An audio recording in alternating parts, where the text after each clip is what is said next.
അസ്സലാമു അലൈക്കും വറഹ്മത്തുള്ളാഹി. അൽഹംദുലില്ലാഹി റബ്ബിൽ ആലമീൻ. വസ്സലാത്തു വസ്സലാമു അലാ അഷ്റഫിൽ മുർസലീൻ വഅലാ ആലിഹി വസഹ്ബിഹി വസല്ലം. അദ്ദുനിയ മസ്റഅത്തുൽ ആഖിറ. ഈ ദുനിയാവ് ആഖിറത്തിലേക്കുള്ള കൃഷിയിടമാണ് എന്നാണ് സയ്യിദുനാ റസൂൽ കരീം സല്ലല്ലാഹു അലൈഹി വസല്ലം തങ്ങൾ പറഞ്ഞു.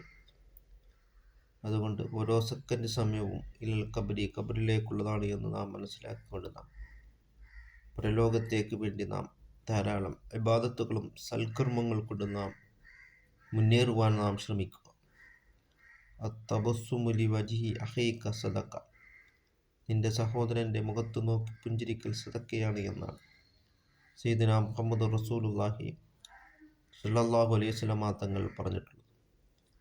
അതുകൊണ്ട് വിശുദ്ധ ഇസ്ലാം പഠിപ്പിച്ചതായ രൂപത്തിൽ നാം ജീവിക്കുവാൻ നാം ശ്രമിക്കുക. ഒരു ചെടിക്ക് വെള്ളമൊഴിച്ചാൽ അത് വളർന്ന് അത് കഴിക്കുന്നത് വരെ,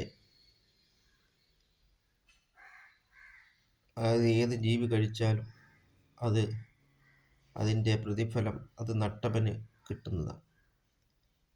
അതേപോലെ വിശുദ്ധ ഇസ്ലാം പഠിപ്പിച്ചതായ രൂപത്തിൽ നാം ജീവിക്കുവാനും മൃഗങ്ങൾക്കും അതുപോലെ തന്നെ സസ്യജാലങ്ങൾക്കും അവിശ്വാസികൾക്ക് വരെ നാം നന്മ ചെയ്താൽ വരെ അള്ളാഹുവിൻ്റെ അടുക്കൽ നിന്നും നമുക്ക് പ്രതിഫലം കിട്ടുന്നതാണ്. സദക്കയുടെ പ്രതിഫലമാണ് അള്ളാഹുവിൽ നിന്ന് നമുക്ക് ലഭിക്കുന്നത്. അതുകൊണ്ട് നാം എല്ലാം അള്ളാഹുവിൻ്റെ പ്രീതിയിലായിട്ട് നാം ജീവിക്കുവാൻ, അങ്ങനെ നാം ധാരാളം സൽക്കർമ്മങ്ങളും ഇബാദത്തുകൾ കൊണ്ട് നാം മുന്നേറുവാനും നാം ശ്രമിക്കുകയും, അങ്ങനെ നാം അള്ളാഹുവിലേക്ക് നാം മടങ്ങുകയും നാം ചെയ്യുക. സല്ലല്ലാഹു അലൈഹി വസല്ലം തങ്ങളോടൊപ്പം നാളെ ജന്നാത്തുൽ ഫിർദൗസിൽ അല്ലാഹു തആല നമ്മളെ ഉൾപ്പെടുത്തുകയും ചെയ്യുമാറാകട്ടെ.